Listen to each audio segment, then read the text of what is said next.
శ్రీ విద్యాసాగర్ గారిని హృదయావిష్కరణ చేయవలసిందిగా కోరుచు. సభాధ్యక్షులు గ్రామవారధి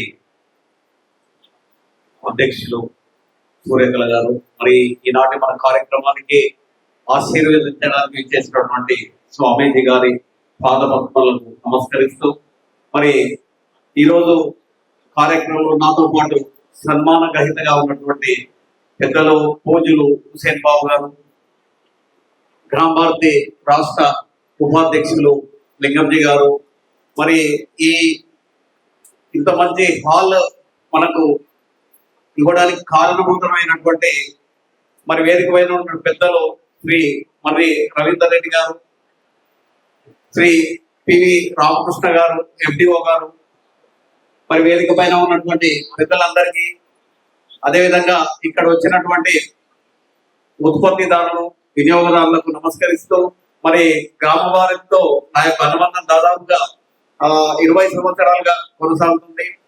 గ్రామ భారతి ఉమ్మడి జిల్లాలో కోశాధికారిగా పనిచేయడం జరిగింది. అదేవిధంగా సూర్యకళ గారి ఆధ్వర్యంలో రాష్ట్ర సహాయ కార్యదర్శిగా ఉంటూ ఉమ్మడి పాలమూరు జిల్లా యొక్క గ్రామ భారతి కార్యక్రమాల్లో ముందుకు తీసుకెళ్లడానికి మరి నా వంతుగా కృషి చేయడం జరిగింది.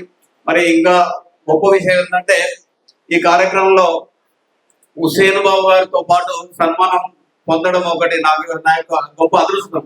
ఎందుకంటే 2013లో పాలమూరు జిల్లాలో పాలేకర్జీ గారి ఆధ్వర్యంలో మరి ఎలాంటి ప్రభుత్వ నిధుల సహకారం రావడం జరిగింది. ఆ నిధులు రావడానికి హుసేన్ బాబు గారు ముఖ్యమైనటువంటి కారకులు.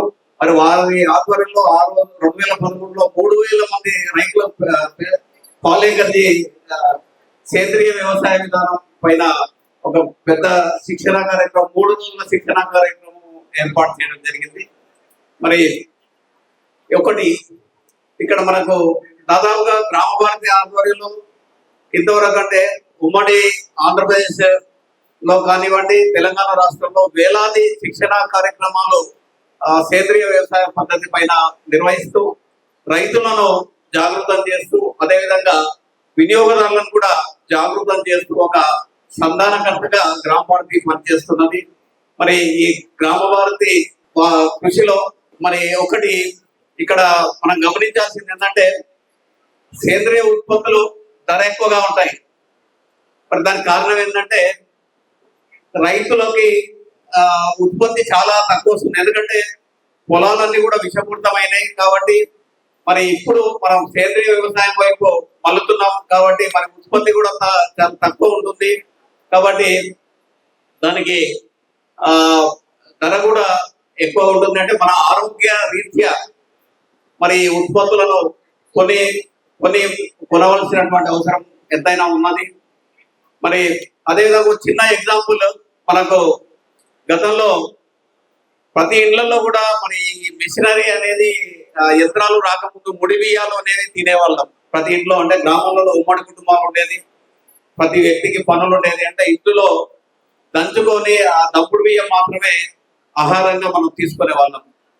మరి దంపుడు బియ్యం పోయింది, మిషనరీ వచ్చిన తర్వాత మరి ఒక స్వార్థంతో దానికి తౌడు తెల్ల బియ్యం అనేది ఒకటి వచ్చేసింది. మరి ఆ తెల్ల బియ్యంతో మరి ఒక పిప్పి మనం తినడం జరుగుతుంది. మరి భారతదేశంలో మరి ఈరోజు ఒక 20,000 కోట్ల రూపాయల వ్యాపారం కేవలం ఒక బి కాంప్లెక్స్ బిల్లల పైన 20,000 కోట్ల రూపాయల వ్యాపారం నడుస్తున్నట్టు.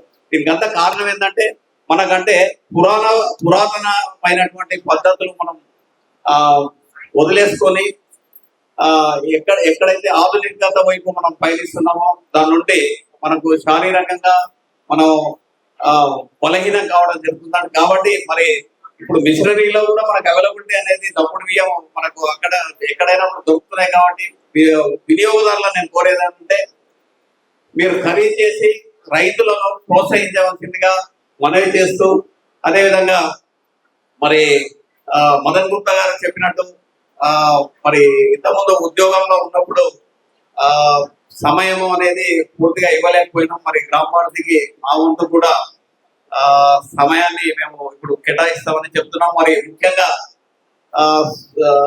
సూర్యకళ గారికి నేను చిన్న సూచన ఏంటంటే సభాముఖంగా ఒకటి సేంద్రియ వ్యవసాయ చైతన్య యాత్ర ఒకటి చేపడతాం.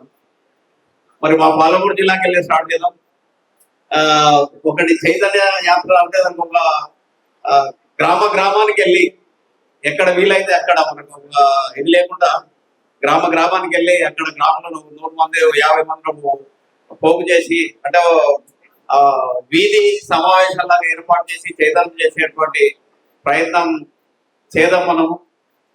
అదేవిధంగా మరి ఈరోజు మాకు ఈ సన్మానం చేసినటువంటి మా గ్రామ భారతి కుటుంబ సభ్యులకు ధన్యవాదాలు తెలియజేస్తూ అవకాశం ఇచ్చినటువంటి గ్రామ భారతి సభ్యులకు మరొకసారి ధన్యవాదాలు తెలియజేస్తూ ముగిస్తున్నాను. మరిన్ని అప్డేట్స్ కోసం బ్యాక్ టు రూట్స్ యూట్యూబ్ ఛానల్ని సబ్స్క్రైబ్ చేసుకోండి.